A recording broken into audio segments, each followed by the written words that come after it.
A palavra-chave para esse mês de julho é trabalho.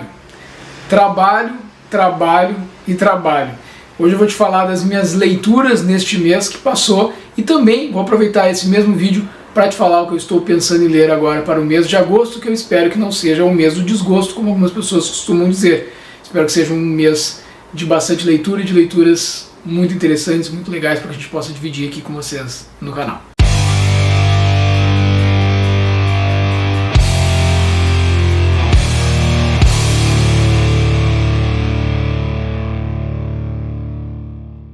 Trabalho só poderia ser a palavra-chave deste mês de julho e eu espero que eu tenha um pouco mais de tranquilidade para o mês de agosto, falando muito sério aqui com vocês. Olha, como vocês podem ver, aqui não dá para ver no vídeo toda a estante aqui atrás, mas é uma estante que tem em torno de 2x10 com 2x10, eu montei toda ela neste finalzinho do mês de julho. O Luquinhas, meu filho, meu parceiro aqui do canal, vocês sabem, tem vários vídeos aí que a gente faz juntos, fica o convite para vocês acompanharem ali a playlist Formando Sujeitos Literários. O Luquinhas está de férias, então a minha presença com ele em casa me denota menos tempo para ler, né? Isso é por óbvio. E até por concentração para leitura e tudo mais, tenho ficado bastante com o Lucas fora do meu horário de trabalho.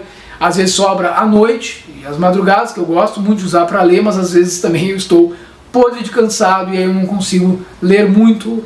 E aí tem algumas questões interessantes que eu quero falar até sobre isso com vocês, né? Do trabalho, do cansaço, da leitura. Enfim, eu achava que esse mês eu só leria um único livro, parecia, porque teve uma leitura que se arrastou muito, foi minha primeira leitura, e o título, não por acaso, é Trabalho. Trabalho, uma história de como utilizamos o nosso tempo da Idade da Pedra à Era dos Robôs, do James Sussman, que é antropólogo. E esse livro aqui é um livro que eu escolhi entre dois que me foram ofertados na parceria que eu tenho com a editora Vestígio, um lançamento. Eu estava com uma expectativa lá em cima para a leitura desta obra e, infelizmente, não se confirmou. E aí eu falo isso com toda tranquilidade, porque eu faço parcerias com as editoras, né, me proponho a fazer, participo de um processo de seleção, mas eu olho também os critérios, porque eu não vou fazer parceria com a editora onde eu não possa dar, de fato, a minha opinião. Não quer dizer que a minha opinião seja uma opinião definitiva sobre a obra, mas eu vou falar o que eu tenho observado a respeito da leitura que eu fiz. Não vou fazer jabá para ninguém. Se eu gostar muito do livro, vocês vão ver eu trazendo ele aqui no canal, em formato de resenha, falando dele, falando bem desse livro. Se eu gostar mais ou menos, mas quiser trazer em formato de resenha também em vídeo para o canal, eu vou trazer e vou falar o que eu gostei e o que eu não gostei. Nesse caso aqui, eu dei 3 estrelas para esse livrinho lá na... Livrinho não, até que é um livro bem extenso, né? Mas eu dei 3 estrelas para ele ali, entre regular e bom, no meu perfil no Scoob. Tá? Eu até nem divido muito o perfil aqui, se alguém quiser depois eu deixo para vocês aí, vocês me cobrem. E aí vocês podem trocar ideias comigo lá pelo Scoob também. Quem não sabe, o Scoob é uma rede social de livros, e talvez uma das maiores, e eu tenho feito algumas das minhas resenhas por lá também, e no canal do Instagram, canal não, né? Não falo canal, vocês me confundem. No perfil do Instagram. No perfil do Instagram eu fiz uma resenha escrita a respeito dessa obra, que também está no meu blog, no blog do Sujeito Literário, para dar um retorno para a editora. Mas não é uma resenha elogiosa, é uma resenha que fala o que eu identifiquei como problemas nesta obra, embora eu também reconheça que existem méritos. Existem vários méritos aqui. E acho que se direciona a um público que é muito mais introdutório, para quem quer aspectos introdutórios da temática do trabalho. E por que eu digo isso? Porque durante a minha formação eu li muito a respeito desse tema, mas aspectos relacionados à questão mais histórica, política e econômica. Ele perpassa aqui um pouco dessas linhas, abordando questões econômicas, históricas e políticas, porque isso é próprio da antropologia enquanto disciplina, e ele se detém demasiadamente, do meu ponto de vista, em aspectos comportamentais, biológicos, psicológicos. Vocês vão dizer, tá, mas isso também é próprio da antropologia. O problema que eu identifico aqui é que ele se arrastou muito ali em torno dos forrajadores, das sociedades primitivas, até sociedades de caçadores-coletores que existem na contemporaneidade, como que tradições são mantidas. Tem bastante questões interessantes mesmo, se pensar o trabalho para além dos aspectos políticos e econômicos, que era a minha grande praia, digamos assim. Então ele vai citar autores da economia clássica, como Adam Smith, Karl Marx, vai discutir valor-trabalho, vai discutir inclusive o conceito de dinheiro, como que surge a partir da ideia de escambo, as trocas, vai fazer uma crítica em relação a tudo isso, também vai, e vai usar autores da própria antropologia para abordar essas questões que a gente costuma ter um olhar mais fechado assim, dentro das disciplinas da economia e da política. Mas ele demorou muito para chegar, ele fica bastante tempo na Revolução Agrícola também, que é importante, é fundamental, não é que não tivesse que tratar disso, tem que tratar, mas ele passa por essas sociedades primitivas, se estende bastante na Revolução Agrícola. Quando chega na Revolução Industrial, já está mais para o final da obra, e aí ele não se detém tanto, e aí eu acho que ele não foi tão atento em fatores que são fundamentais, que deveriam estar em um livro que se propõe a tratar da ideia, do conceito e dos aspectos que formataram o mundo do trabalho na sociedade contemporânea, que é, por exemplo, ainda ao perceber ali essa relação do trabalho e do tempo, como que a gente conseguiu, ao longo da história, uma conquista enorme, que foi a redução de 13 para 8 horas na jornada de trabalho. Isso é fruto de uma luta social e política. Isso é fruto, tanto é que até hoje a gente comemora o 1º de maio, que é o Dia do Trabalhador. Alguns chamam de Dia do Trabalho. Dia do Trabalho, Dia do Trabalhador, 1º de maio, não poderia deixar de estar aqui, nem que fosse numa nota de rodapé. Falando de quê? De quem? Falando da greve geral de 1886, em Chicago, dos mártires de Chicago, muitos que morreram, das lutas que foram travadas por essa redução da jornada de trabalho, para estabelecer, acredito eu aí, um panorama desse aspecto de trabalho e tempo, para se pensar na automatização nos dias de hoje, para se pensar no mundo do trabalho e dar um retorno realmente como a obra se propõe, porque ela fala aqui uma história de como utilizamos o nosso tempo da Idade da Pedra à Era dos Robôs, para poder aprofundar a Era dos Robôs, para poder aprofundar aspectos centrais de se discutir o trabalho num livro que está sendo lançado agora em 2022, que é aquilo que a gente vem acompanhando já em todo o país, a modificação que se dá muitas vezes a partir de reformas, como aconteceram no Brasil, reforma trabalhista, reforma previdenciária, na relação das pessoas com o trabalho, ou seja, as máquinas ocupando postos de trabalho. Isso acontece nos bancos, onde muitos bancários estão perdendo espaço para uma digitalização, estão perdendo espaço, que eu digo, estão perdendo emprego mesmo, para a substituição de pessoas por máquinas. Isso aleja, tira de fora muitas pessoas do serviço bancário, do acesso ao serviço bancário, os bancos numa pressão muito forte para serem privatizados, tudo isso pensando em quê? Em atender um público que seja um público que eles chamam prime, e não a população comum. Se a gente pensar na própria história da Caixa Econômica Federal, o Banco do Brasil, para que se direcionam as políticas econômicas que se utilizam por meio governamental para chegar em determinadas populações através de créditos nesses bancos, tudo isso são aspectos fundamentais dessas mudanças no mundo do trabalho. Eu estou falando da nossa realidade aqui, mas a gente pode pensar do ponto de vista global mesmo, porque esse processo de automatização ele vem de cima para baixo, ele já está ocorrendo com mais intensidade em outros países, mas o resultado é o mesmo, é a substituição do trabalhador, da nossa mão de obra física, por máquinas. O que as máquinas não poderiam fazer, de tanto que a gente vê evoluir a tecnologia. Ele fala a respeito disso, ele traz questões interessantíssimas para se pensar a utilização do tempo, para se pensar a sustentabilidade ambiental, inclusive, e faz isso muito bem feito, mas ele deixa então esses, do meu ponto de vista, buracos em algumas temáticas que são fundamentais de estar em uma obra que se propõe a discutir a ideia de trabalho. Eu basicamente fiz uma espécie de resenha para vocês aqui, estou falando dessa obra que foi a primeira que eu li no mês, me estendi bastante nela, tinha dias, gente, que eu não estava muito afim de entrar na leitura, a linguagem, assim, na abertura de capítulos, para introduzir alguns temas, eu também achei que às vezes força, assim, tem gente que gosta, mas vai muito naquele aspecto de uma narrativa, você sabia, sabe, aquele tipo de linguagem, assim, não sei, não é o tipo de texto que me pega realmente, mas fui até o final da leitura, até por respeito à editora, para que eu não pudesse vir falar alguma coisa, abandonei o livro, não fui nem até o final, como é que eu vou dizer que gostei, não gostei, enfim. Então por esse compromisso que eu tenho também com vocês aqui do canal, e lá no meu perfil no Instagram eu falo um pouco mais detalhadamente sobre a obra, quem tiver interesse. Mas é isso, foi a primeira leitura que eu fiz, levou em torno de 2 semanas. Esse livro tem em torno de 366 páginas, tá? Em torno não, são exatamente 366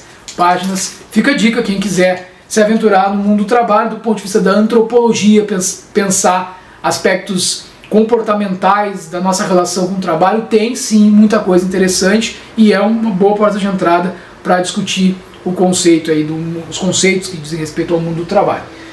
Depois eu acabei fazendo a leitura de um outro livro que eu recebi em parceria, agora com a LPM Editores, que eu queria ler há muito tempo, que é Enquanto a Noite Não Chega, do escritor gaúcho Josué Guimarães. É um clássico, é um livro que eu queria ler. Acho que tentei assim ir atrás e desistir depois por outras questões, desde olha, muito jovem.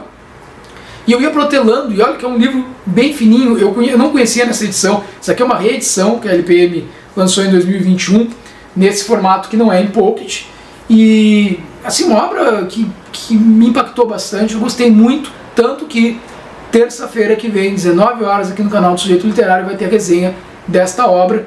Uma obra que é uma metáfora. Enquanto a noite não chega, a gente pode pensar enquanto a morte não chega. Essa relação vida e morte de uma forma em que a literatura aqui ela faz a nossa emoção realmente ganhar em afeto, em compromisso, no olhar com o outro, porque a gente tem apenas 3 personagens, ou 4 se considerarmos a cidade onde se passa a narrativa, e esses 3 personagens são simplesmente um casal de idosos, Dona Eleutéria e Dona Conceição, e o coveiro da cidade, o seu Teodoro, que está só esperando estes 2 idosos morrerem para que ele possa enterrá-los e então sair da cidade. Ele fez uma promessa, um compromisso dele, de que só sairia de lá depois que enterrasse os últimos habitantes. Então só tem 3 habitantes, há uma defasagem de tudo, poucos caminhões passam por lá, né? A cidade está abandonada, então faltam mantimentos básicos para eles, e aí tem a relação, as memórias afetivas dos parentes desse casal de idosos que vieram a falecer antes deles.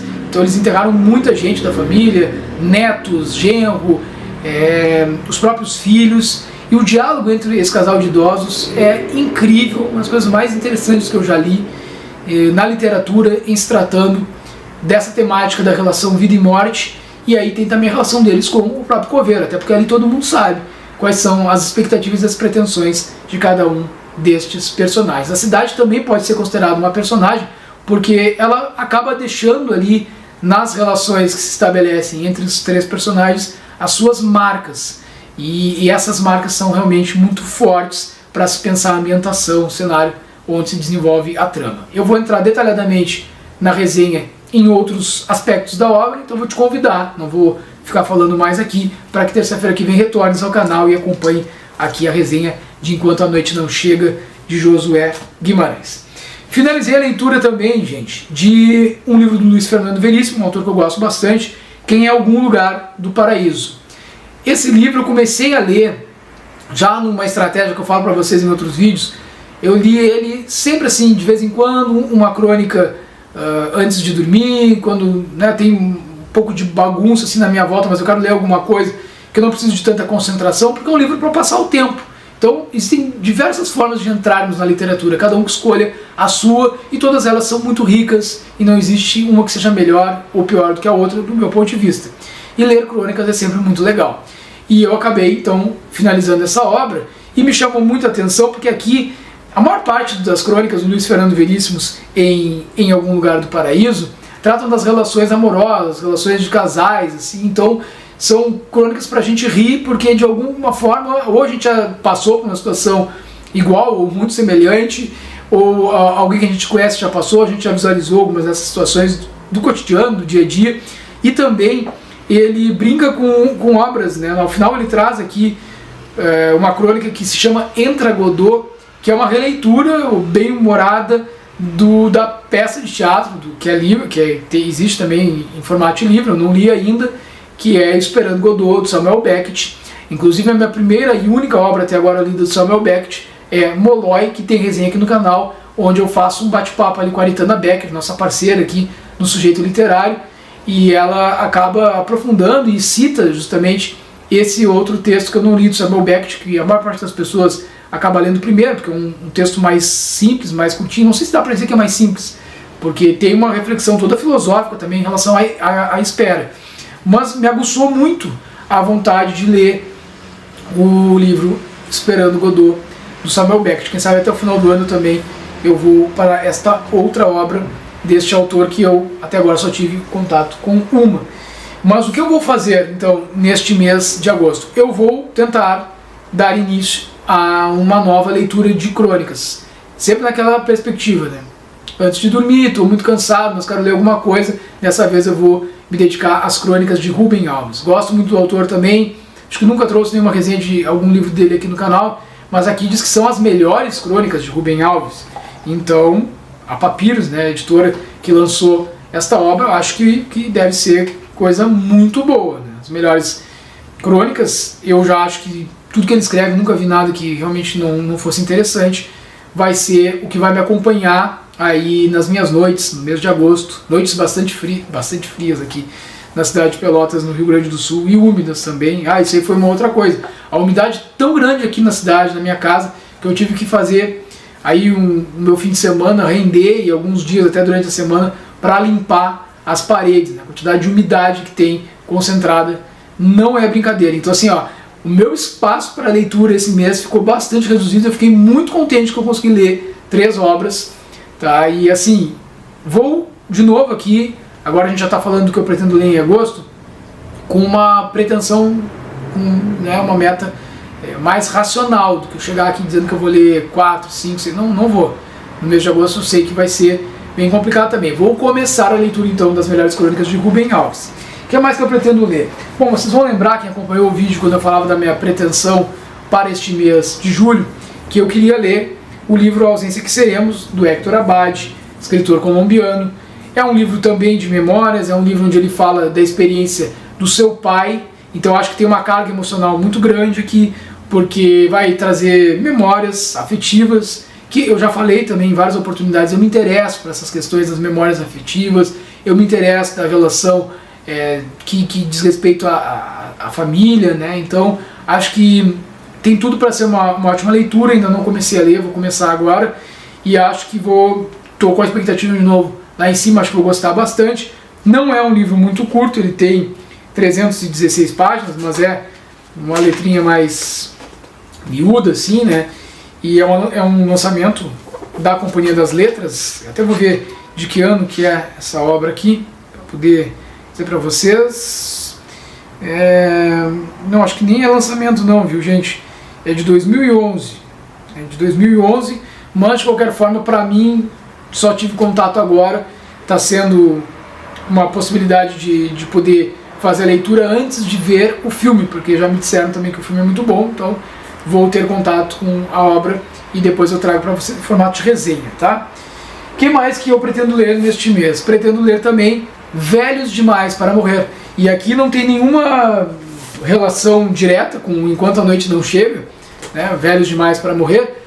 São 2 autores nacionais, mas o que eu achei interessante é que me pegou de jeito essa leitura aqui. E aí, por acaso, eu estava olhando as 6 que faltam da minha meta até o final do ano. Vocês sabem que tem um vídeo, vou botar o link para vocês clicarem lá também, que é o livro onde eu falo dos 12 livros que eu não quero deixar de ler no ano de 2022. A Ausência que Seremos é um deles. E Velhos Demais para Morrer também é uma destas obras que eu pretendo ler até o final do ano. E aqui de novo, então, a gente tem um autor nacional para poder fazer uma leitura bastante atenta. Um livro lançado pela Malê Editoras, de Vinícius Neves Mariano. Eu sei, obviamente, porque na época eu me interessei, foi lá no início do ano, eu olhei, estava olhando livros de autores nacionais que eu iria comprar, que eu queria para ter um contato, e a maior parte deles eu já li Marrom e Amarelo, do Paulo Scott, já li O Avesso da Pele, do Jefferson Tenório, 2 livraços. Até deixar um abraço aqui também pro Fabião, esse é o sobrenome dele, eu não lembro do primeiro nome, ele vai me desculpar, mas ele disse que assiste todos os vídeos, então se estiver assistindo esse vídeo também, cara, assim, realmente, ele me chamou a atenção.